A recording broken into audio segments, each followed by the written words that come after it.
And up here on the right we have people. Ken got his first grayling. He wants to show you the sail fin on it. Whoops. We've got a second one here. It's a grayling. This is our beautiful Monday morning view. Ken's already headed out fishing, so I better go check on him. And the moose. Ken said he caught a couple this morning, but he didn't want to clean them. He thought we'd better see if we like grayling first. This is a view from up on high where Ken's fishing down there. There's our van. We spent the night. It's a beautiful morning. I decided to get out of the van at a distance. It's really pretty down here. We were just going to eat our lunch and Ken was going to do a little fishing. This is Myers Lake. Ken's down there fishing.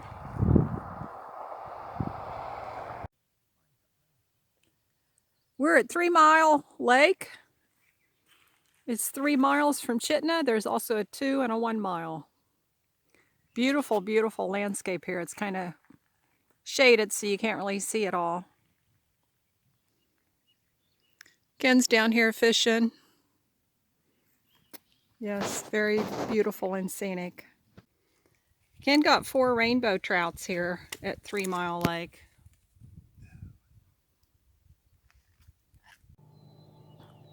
It's Thursday, 6/6. We're back at 2 Mile Lake. Ken's fishing.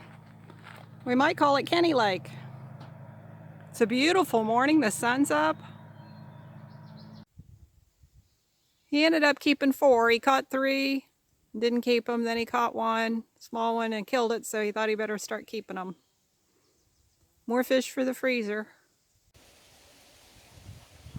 The fillets are very orange.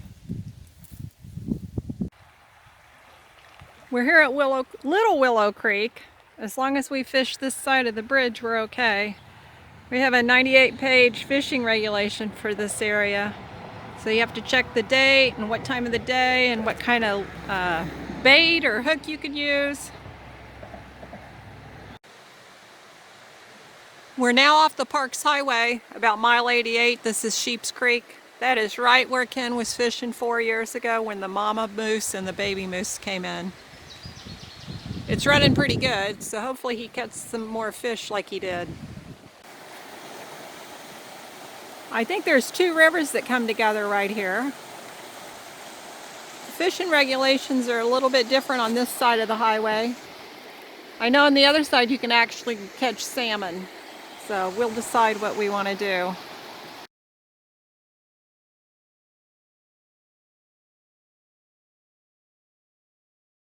We're here at the Nick Dudiak Hole in Homer, Alaska. We call this combat fishing. There's a big fish over here and everyone seems to be wanting to be over here by it. There's a few lined up where they come in and only a few over here. It's 10:47 at night. The sun is just starting to go down. Ken is out here fishing the high tide of the evening. It's midnight. I just thought I'd poke my head out, see what my husband was up to. I've been warming his side of the bed up because I know he's going to be cold when he comes in. It's Tuesday morning about 10. It's high tide. Ken's been out for about an hour and a half. Okay, Ken got his first salmon on the second high tide, just like last time. And he's starting to fillet it. Just to give you an idea what king salmon looks like. Very deep orange, almost red. That's a nice fillet.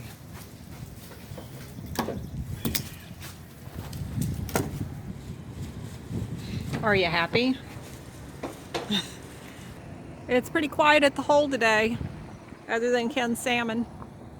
So we're gonna head over here. There's I think it's the Alaska Marine Highway ferry that came in. We have the second salmon of the day. It's a jack, which means it's a male.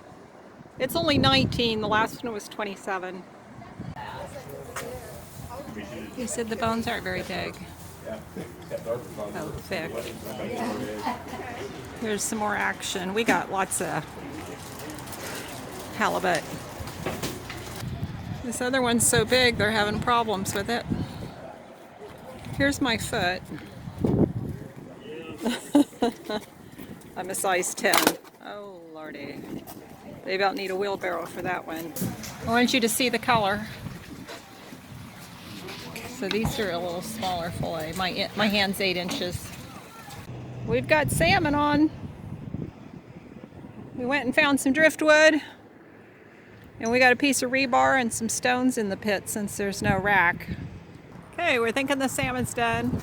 What I like about the hole, other than you can catch king salmon, is you can park right here. We're the smallest vehicle here. And you can see all the action right out your front. You can hear the salmon sizzling. I got butter in there. I think it's about done. Here's our salmon bake. Looking good. This is mostly sea bass. And the yellow one is? Grayling. Okay, good day fishing. I'm taking a little walk. This is from the other side of the hole. There's a campground on this end, and we're of course on the far end by that red barn. I'm thinking that might be a glacier back in there. I checked out at Heritage RV Park. It's 78, where we're paying 20. It's June 11th, 10:53. Beautiful night. Ken's going out to fish again. It's about 12:15 at night. I'm going to call it a night. Ken's still out here fishing. It's a new day, so he can get 2 more. How long you think it is? This one's a little pink too. I heard someone tell someone this was a nice one. Well, it's 32 inches, so that's the longest he's ever caught. Okay, he's going to work. We're going to fill the freezer on this one for sure. We might be eating salmon the next 3 or 4 nights too.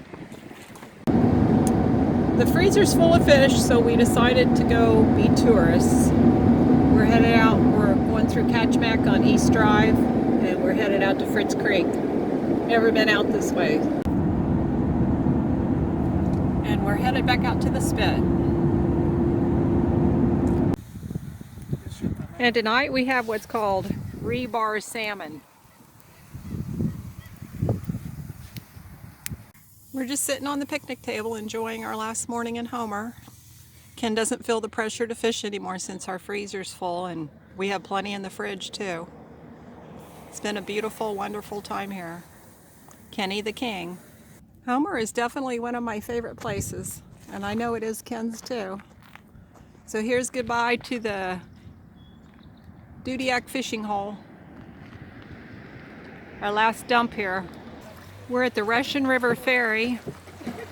It's $11 to go to the other side. We had to even pay to park. They're spaced pretty far apart. They call it combat fishing, elbow to elbow sometimes. The ferry goes across on a cable. And here's the ferry coming in. I guess they just pulled themselves across. We're back to our favorite photo op, about 5 miles north of Cooper Landing.